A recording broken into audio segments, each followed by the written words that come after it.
अऊज़ुबिल्लाहिमिनश्शैतानिर्रजीम बिस्मिल्लाहिर्रहमानिर्रहीम। अस्सलाम वालेकुम दोस्तों, मैं हूं मोहसिन रफ़ा और आप लोग देख रहे हैं virtual student support services YouTube channel. दोस्तों, आज की जो मेरी वीडियो है वो CS 601 डेटा कम्युनिकेशन की हमारी जो असाइनमेंट नंबर 2 आई हुई है स्प्रिंग 2021 की, उस हवाले से है। तो चलिए दोस्तों, हम लोग अपनी इस असाइनमेंट की जानिब बढ़ते हैं और आपको स्क्रीन के ऊपर जो है इस असाइनमेंट का पहला क्वेश्चन जो है वो स्क्रीन के ऊपर नजर आ रहा है। The diagram given below is representing the bipolar AMI signal encoding scheme. You are required to carefully analyse the diagram and then write down the binary pattern represented by the diagram. हमने जो है यहाँ पे bipolar AMI यानी alternate mark inversion coding scheme के हवाले से एक डायग्राम दिखाई गई है। हमने जो है इसका बाइनरी पैटर्न दिखाना है। दोस्तों, इसके सोल्यूशन की जानिब बढ़ते हैं। इसका सोल्यूशन शुरू करने से पहले अल्टरनेट मार्क इनवर्जन जो टेक्निक है, बेसिकली वो मैं आपको सिखाऊंगा ताकि आप लोगों को अपनी असाइनमेंट बनाने में आसानी रहे और आपको पता हो कि AMI जो है अल्टरनेट मार्क इनवर्जन जो है वो बेसिकली होती क्या है। दोस्तों, यहाँ पे अल्टरनेट मार्क इनवर्जन के हवाले से एक डायग्राम मैं आपको दिखाने लगा हूँ। इसमें होता क्या है? इसमें होता ये है कि इसमें जब भी 1 आता है तो एक बार जो है वो 1 पॉजिटिव हो जाता है और दूसरी बार जो है वो 1 जो है वो नेगेटिव हो जाता है। और जो हमारा 0 है, यानी कि हमारे बाइनरी के अंदर जीरोस और वंस होते हैं। जो हमारा 0 है वो इस हॉरिजेंटल पैरेलल लाइन के ऊपर होता है और जो 1 है वो हमारा एक बार जो 1 है वो हमारा उस लाइन से ऊपर होगा और एक बार जो है वो उस लाइन से नीचे होगा, यानी कि एक बार पॉजिटिव होगा और दूसरी बार जो है वो नेगेटिव होगा। तो यहाँ पे देखें, सबसे पहले जो है आपका 0, मैंने आपको बताया था कि that is parallel to the horizontal line. ये हमारी हॉरिजॉन्टल लाइन के बिल्कुल पैरेलल है। इसके बाद देखें 1 आ गया। अब ये जो 1 है ये हमारा इस लाइन से अबव है 1।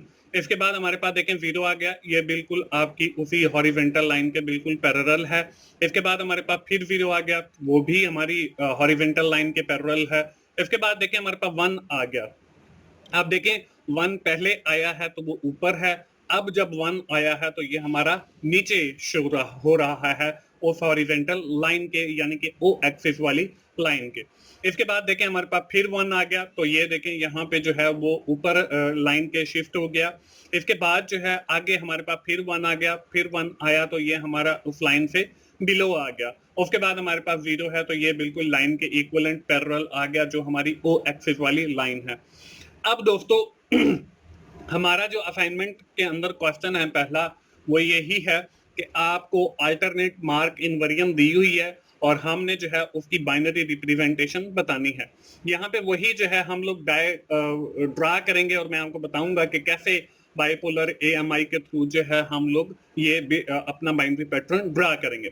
यहाँ पे आपको ऊपर जो है वो बाइनरी रिप्रेजेंटेशन दिखाऊंगा और नीचे जो आपको टेबल नजर आ रहा है इसके अंदर आपको मैं बाइनरी रिप्रेजेंटेशन दिखाऊंगा। तो यहाँ पे देखें, सबसे पहले ये 1 आ गया, क्योंकि ये लाइन के ऊपर है तो हमने भी 1 लिख दिया। इसके बाद अगला जो है वो 0 आ गया, क्योंकि ये बिल्कुल हमारी उस हॉरिजॉन्टल लाइन के पैरेलल है और मैंने आपको अल्टरनेट मार्क इनवर्जन के अंदर यही बताया है अभी थोड़ी देर पहले कि जो आपका लाइन के बिल्कुल पैरेलल होगा वो 0 होगा। इसके बाद देखें हमारा फिर 1 आ गया। अब देखें हमने अल्टरनेट मार्क इनवर्जन के अंदर ही पढ़ा है कि एक बार जब 1 है वो पॉजिटिव आएगा और दूसरी बार अगर 1 आ जाता है तो वो नेगेटिव यानी उस लाइन से नीचे आएगा। तो अब फिर 1 आ गया, उसकी वजह ये है कि ये आपका लाइन के नीचे आ गया। इसके बाद फिर आपका 1 है, क्योंकि अब देखें ये 1 एक बार नीचे था तो ऊपर अब पॉजिटिव बन जाएगा तो ये भी 1 बन जाएगा। इसी तरह फिर हमारे पास देखें जो है आगे बिल्कुल लाइन के पैरेलल आ गया तो वो हमारा 0 कंसीडर होगा। इसके बाद फिर देखें फिर लाइन के पैरेलल आ गया तो ये भी 0 होगा। इसके बाद देखें हमारे पास जो है वो नीचे आ गया तो ये हमारा सिग्नल जो है वो लाइन से बिलो है। और पहले देखें अगर हम 1 को देखें तो ये लाइन के ऊपर है यानी पॉजिटिव है, ये नेगेटिव, ये भी हमारा 1 बन गया।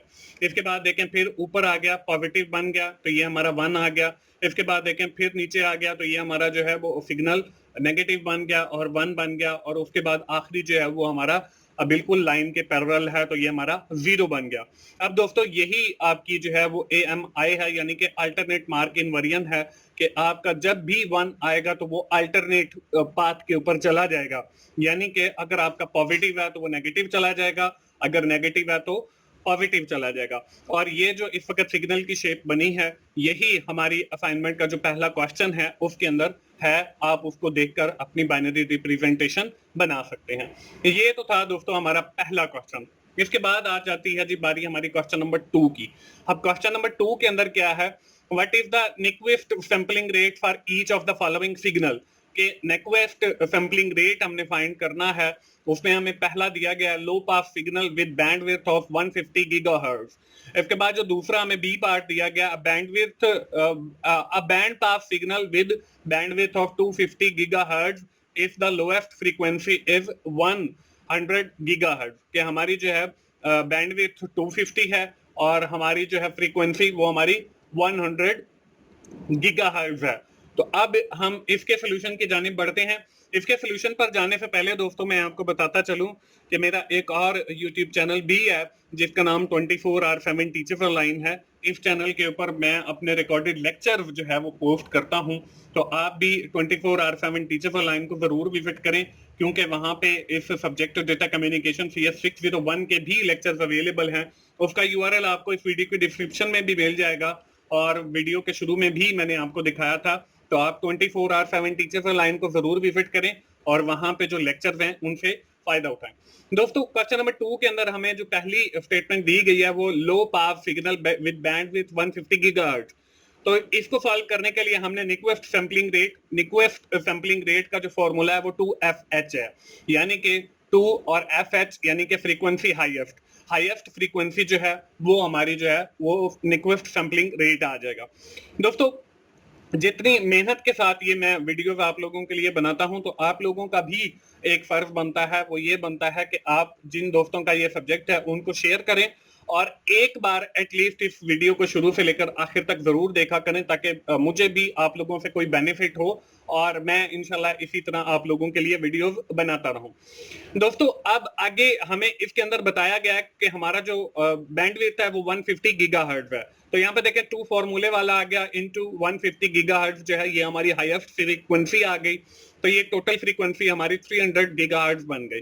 इसको जब हमने पर सेकंड निकाला तो वो हमारे पास 3 लाख पर सेकंड जो है वो बन गई। तो ये इस तरीके से हमारी जो क्वेश्चन नंबर 2 है उसका जो पार्ट 1 है या ए है वो सॉल्व हो जाता है। इसके बाद हमारा जो क्वेश्चन नंबर 2 है उसका पार्ट 2 आ जाता है। अब इसके अंदर हमें क्या दिया गया, इसके अंदर हमें दिया गया bandwidth pass signal with bandwidth of 250 gigahertz if the lowest frequency is 100 gigahertz, कि हमारी जो लोएस्ट फ्रीक्वेंसी है वो 1 गीगाहर्ट्ज है। तो हमने वही Nyquist सैंपलिंग रेट निकालना है जिसका फॉर्मूला है 2FH, यानी 2 और हाईएस्ट फ्रीक्वेंसी।